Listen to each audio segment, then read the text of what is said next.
Invocação ao perdão. Pai, que sempre esteve no meu horizonte como um lixo a ser varrido, que minha soberba mascarada em dor considerava um ignorante, a quem desprezei como figura menor no meu percurso, a quem tratei com soberba como um ser indigno de mim, cuja ausência utilizei para ignorar minhas responsabilidades, cuja fragilidade serviu de pretexto para minha recusa em crescer, a quem usei para dissimular os meus defeitos morais, a quem odiei como forma de alimentar meu ressentimento tantas vezes confortável, a quem tratei como bode expiatório das minhas desgraças, cujo cadáver cultivei convenientemente, cuja dor sempre foi por mim ignorada. Pai, que me ensinou tantas coisas em sua suposta ignorância. Pai, que me compeliu a procurar na misericórdia a artéria central do meu coração. Pai, que me fez buscar o amor como um desgraçado em busca da salvação. Pai, a quem prometo perseguir o perdão como fio condutor da minha redenção. Pai, não há perdão que não seja mútuo. Peço o teu perdão, meu Pai.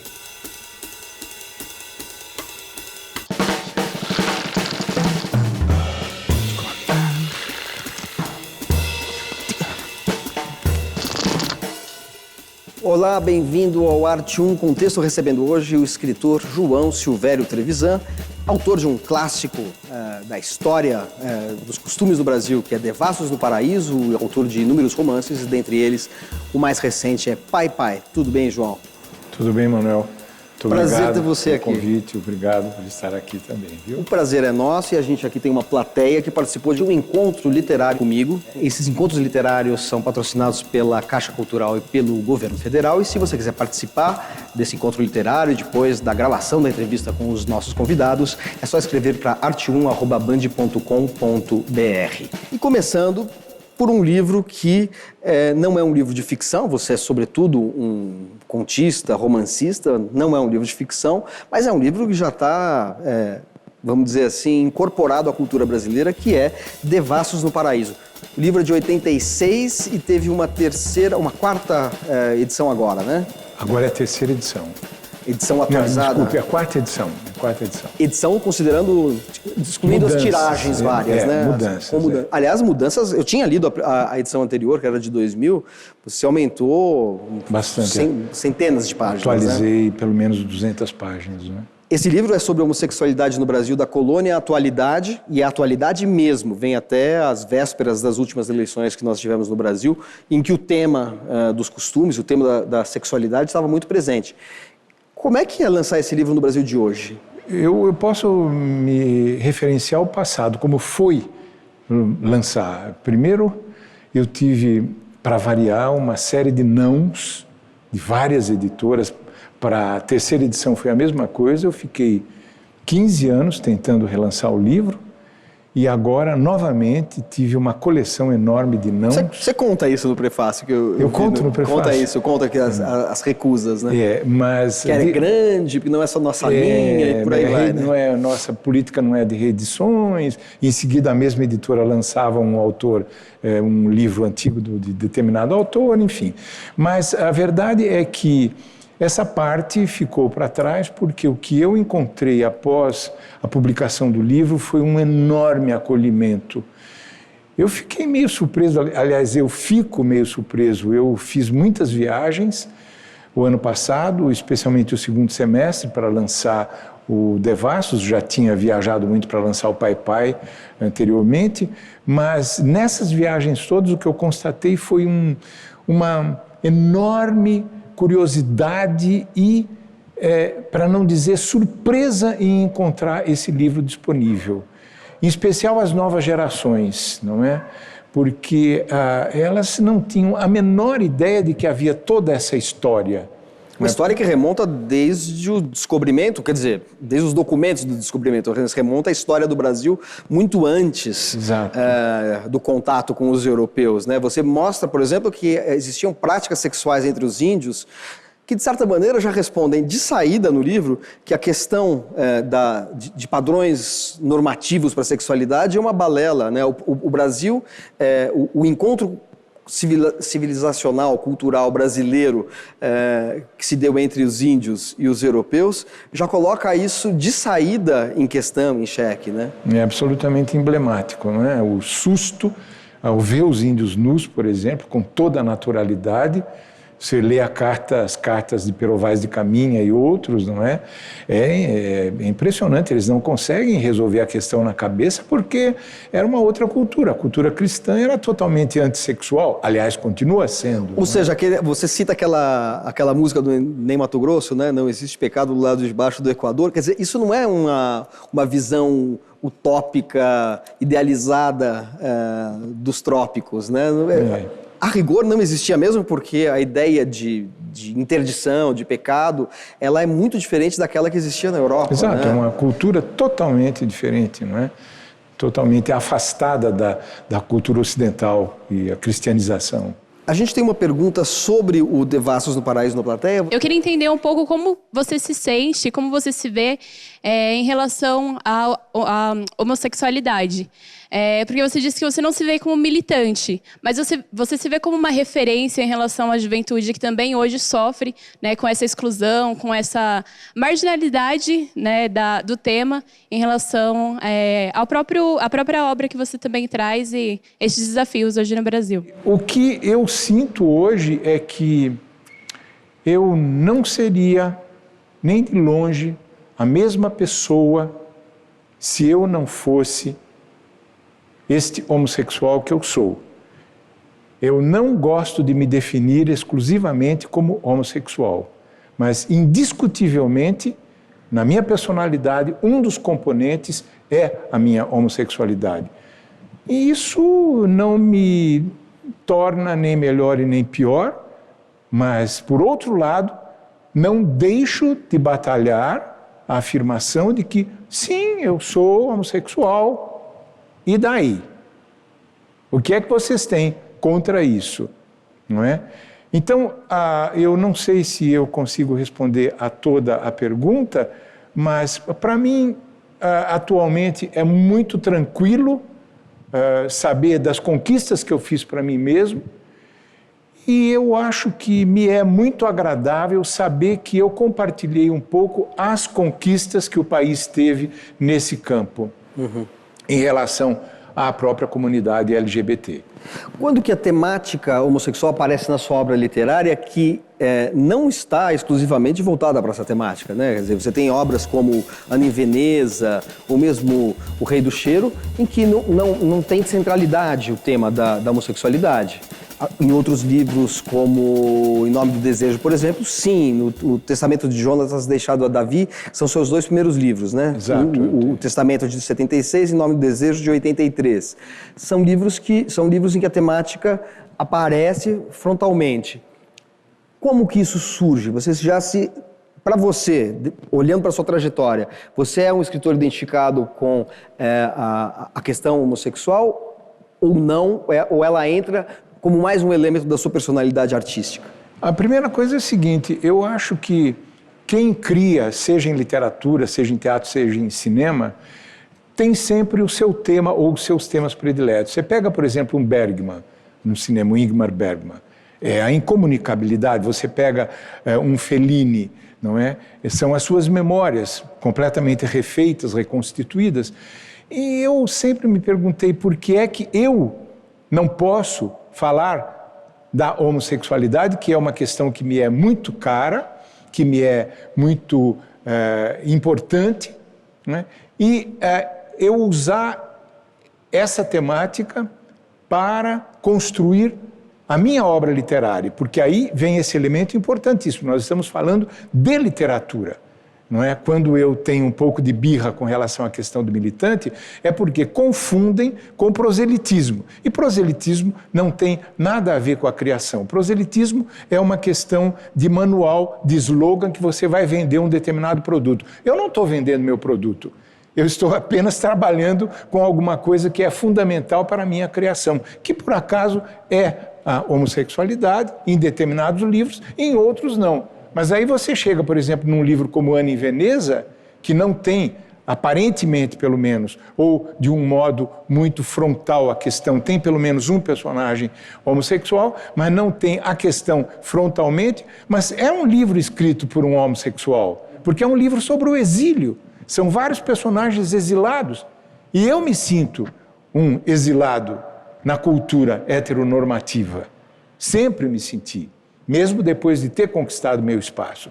Então, isso é quase inevitável, porque, como eu disse, faz parte da minha personalidade, da minha psique, não é de toda a minha constituição psicológica. Já que você falou em exílio, nós temos uma pergunta na plateia também que tem a ver com isso, mas do ponto de vista da cena literária. Quero comentar aqui sobre o livro do Pedaço de Mim, de João Silvério Trevisan, no capítulo 6, Vagas Notícias de Emelinha Marchiotti, Quando o Espelho Vira Lâmpada, que diz o seguinte: algum tempo atrás me chegou às mãos, quase casualmente, o romance Vagas Notícias de Emelinha Marchiotti, Global 1984, de João Silvério Trevisan, um desses autores que a crítica teima em desconhecer, talvez porque em seu passado recente ele tenha cometido a imprudência de se envolver no movimento de liberação homossexual. A minha pergunta é a seguinte: se essa falta dessa crítica foi pela questão de ter se autoafirmado homossexual ou se foram por questões homofóbicas mesmo? É o seguinte, ela está citando, a gente conversou sobre isso na oficina, é um texto em que você criou um pseudônimo de um crítico. Exatamente. E fez uma resenha do seu livro, daí você diz, o crítico fictício diz que a crítica não te leu por causa da homossexualidade. Sim. Você tem certeza disso? Você acha que teve a ver com isso? Ah, sim. Pelos sinais que eu recebi e recebo. Não, as recusas de editora são... Se eu não tiver essa resposta, eu vou considerar que é um mistério. E mistério não existe no dia a dia. Esse que tipo estranho de que num meio, vamos dizer assim, de pessoas que com uma percepção mais progressista dos costumes da sociedade, ainda possa haver esse tipo de preconceito, né? Eu posso dizer isso de boca cheia porque eu sou um personagem que viveu essa situação e vive essa situação, não é? Mas eu acho que a parte mais importante da pergunta é essa segunda: por que eu escrevi, não é? Você criou um pseudônimo, né? Porque eu criei um pseudônimo, criei um personagem e fiz uma resenha sobre o meu livro. Porque na época eu lancei o livro em 84, eu fui para a Alemanha com uma bolsa e quando eu voltei eu encontrei uma única resenha, que era uma resenha até elogiosa, mas era uma resenha totalmente burocrática, alguém que estava cumprindo uma função, uma resenhazinha pequena, não é? Para se desencarregar logo do compromisso e partir para outra. Ou seja, não havia o interesse, primeiro, em um envolvimento e, em segundo lugar, havia, obviamente, uma incompreensão do que estava em curso. Melinha Marchiotti não é um romance simples. Primeiro, é um romance extremamente experimental. Pós-moderno, né? Assim, exatamente. É um livro sobre a elaboração de um romance, né? Exatamente. Um romance sobre um romance. Né? Exato. É um meta-romance, não é? E contém, inclusive, os meus diários de feitura do romance dentro do romance. E, por outro lado, é considerado um livro pornográfico, porque ele realmente bate pesado na questão do escritor, que é um homossexual, que descobre um amor, não é? Vive esse amor e aí vai até o final, quando essa pessoa morre, não é? Então, existe todo esse entrelaçamento entre os vários planos do romance, mas o que eu acredito que tenha assustado, de fato, era a questão do que se poderia chamar de pornografia. Eu não considero um livro nem de longe obsceno. Trata-se de um livro que busca uma compreensão da realidade, inclusive literária, do momento, não é? Me envolvi com ela e, quando eu vejo, não tem a menor repercussão. Então, na época havia na Folha um jornalzinho. Folhetim, né? O folhetim. Um suplemento. O suplemento, eu conhecia a gerente editorial e propus a ela que ela publicasse uma resenha, entre aspas, sobre o meu livro, com um personagem de crítico que não existia. Uma coisa apócrifa. Ela resolveu levar até as últimas consequências e convidou vários escritores para escreverem as resenhas apócrifas sobre seus livros. Todas eram de gozação, exceto a minha, que era muito séria, analisando aquilo que eu realmente compreendia como sendo a construção literária do meu romance. João, a gente vai fazer um breve intervalo no Arte 1 Contexto e volta daqui a pouquinho entrevistando João Silvério Trevisan. Não saia daí.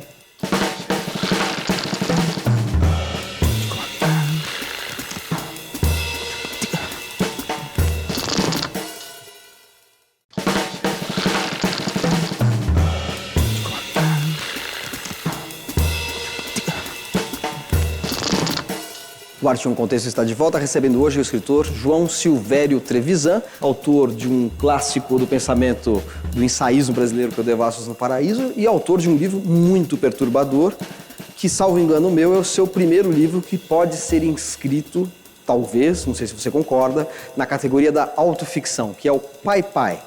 Vamos lá, João, é um livro de autoficção, vamos dizer, um gênero que hoje em dia parece ter tomado a cena literária brasileira de assalto? Eu entendo porque você é tão cuidadoso com a pergunta, porque eu também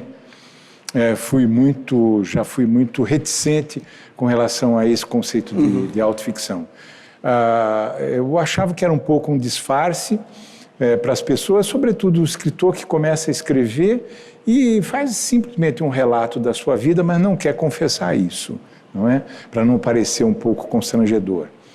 E, no caso, quando escrevi, eu me dei conta de que faz sentido a ideia da autoficção, porque você nunca está, de fato, fazendo uma rememoração ao pé da letra daquilo que você já viveu.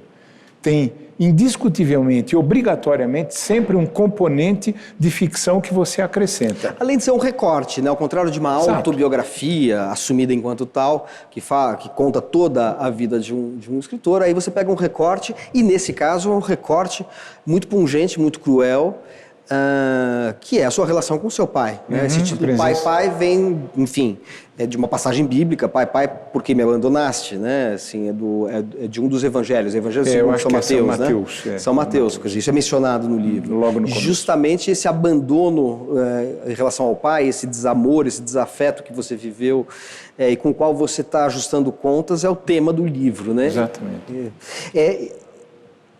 É autoficção no sentido assim de que você assume claramente que essa é a sua história, né? Que é a minha história e que é a minha história em processo de reelaboração, não é? A primeira frase do livro, que é muito dura e é uma frase magoadíssima: tudo o que meu pai me deu foi um espermatozoide. Então, ela implica uma mágoa, um ressentimento, e, ao mesmo tempo, ela impõe um momento da minha vida a partir do qual eu vou escrever o livro. Então, o livro é autobiográfico numa compreensão, inclusive, de que durante a elaboração do livro estará havendo uma transformação do meu próprio olhar diante do mundo e de mim mesmo, não é? Então, essa primeira frase marca um referencial que vai ser totalmente diferente do referencial da última frase ou do último capítulo, que implica a questão do perdão. É um livro que começa na mágoa e chega até o perdão. Agora, vamos dizer assim, o pacto que você estabelece com o leitor é que você está contando uma história sobre a sua relação com o pai dentro desses registros, né, da mágoa e do perdão. Mas também é um livro sobre a formação de um escritor, né? Sim. Porque você fala, através do cinema, você cita um filme do John Ford, por exemplo, que você vê uma criança sendo açoitada, espancada, e você se identifica. Mas então, o cinema e a experiência artística enquanto tal, como, né, geralmente, como algo que te faz sair da sua experiência e ter uma compreensão daquilo que é universal ou universalizável na experiência humana, faz com que você salte da sua vida na sua cidade para uma vida uma expansão proporcionada pelo cinema e daí para a expansão proporcionada pela literatura até você se tornar um escritor. Então é um percurso de formação do escritor também, Sim, né? sim, é um livro de formação, obviamente. E nessa formação é essencial a minha relação com as artes, não é? Você citou cinema e literatura, eu citaria inclusive a música que perpassa todo o livro, o próprio teatro, eu tenho diálogo com peças do Jorge Andrade, por exemplo, uma delas, O Rastro Atrás, que é uma obra sobre o seu pai e que tem muitos elementos semelhantes à problemática que eu vivi. Não é? Então, essa reelaboração engloba, obviamente, o meu fazer literário, como é que eu me tornei um escritor e que tipo de escritor eu me tornei, não é? Eu não acho que isso seja uma excrescência ou uma complementação, mas é um componente essencial da minha experiência de vida. Como eu compreendi a criação artística, como eu vivi, como eu produzi esses elementos da criação artística, não é? Perfeito. A gente tem uma pergunta sobre o Pai da plateia. Logo no começo dessa obra sua, o senhor citou: "Não me perguntei por que escrevia, apenas decidi ir adiante." E eu gostaria de saber em que momento o senhor teve coragem e se sentiu preparado de ir adiante. E qual era a sua intenção ao contar a sua história para as pessoas, né? De que forma o senhor viu também que poderia tocá-las. Mais abaixo, o senhor também fala assim: "Tantas vezes a dor encontra saídas inesperadas para curar a ferida." Eu gostaria de saber se escrever era a sua saída e se assim você pode tocar as pessoas ao seu redor, né, contando a sua história, encorajando outras pessoas a contarem as delas também. Obrigado, viu, Beatriz, pela pergunta. Ela faz todo sentido, porque eu acho que o próprio livro responde um pouco, não é? Como é que essa saída se processou? Sendo uma recontação do meu processo, na verdade, isso aparece claramente. O que é que eu quis dizer com o fato de me encontrar pronto para escrever? Eu estava no meio de uma depressão, não é? E, de repente, a figura do meu pai me cai de paraquedas, como já havia caído em outros momentos, o que significava a sua presença absolutamente indiscutível e inegável, não é?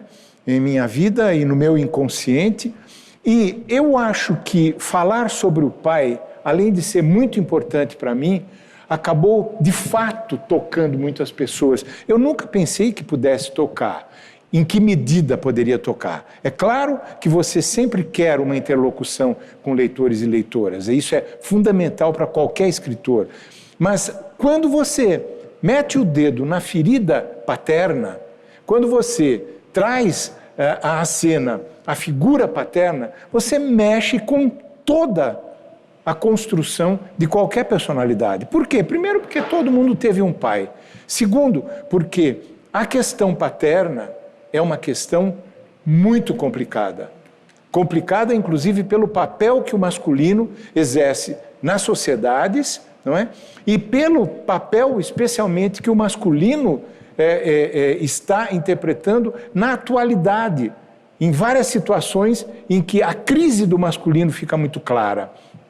Então, esse masculino perpassa inúmeros problemas que têm a ver com essa questão do ser homem e que está presente claramente na ideia da paternidade, que seria, teoricamente, o coroamento da ideia do masculino. É o homem forte, o homem que vai ensinar, o homem que vai proteger, não é? E é exatamente esse ponto que é a minha ferida. e a ferida que eu encontrei em meu pai, que não era um homem forte, e ele se disfarçava, sendo um alcoólatra por 30 anos, não é?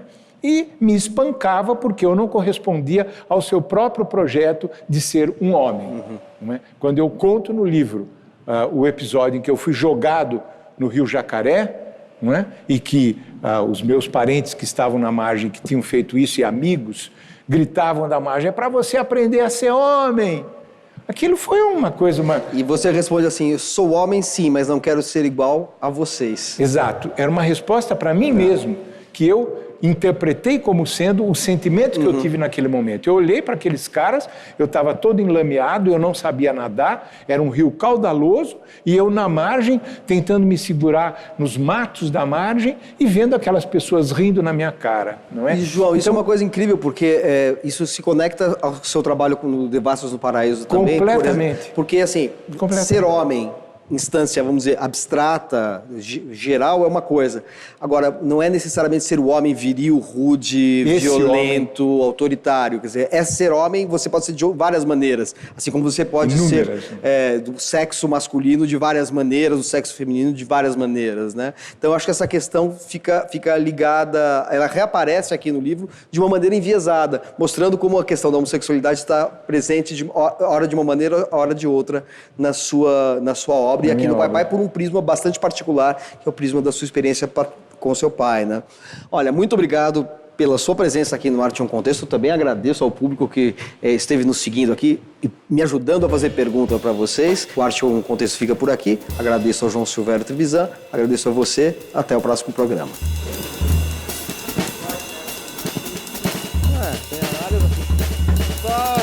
Tudo bem? Tudo bem com você? Mas do efeito só quem pode compreender o que significa errado, mas de qualquer modo você se sente incluído, né? Por quê? Porque é uma sociedade que foi toda moldada para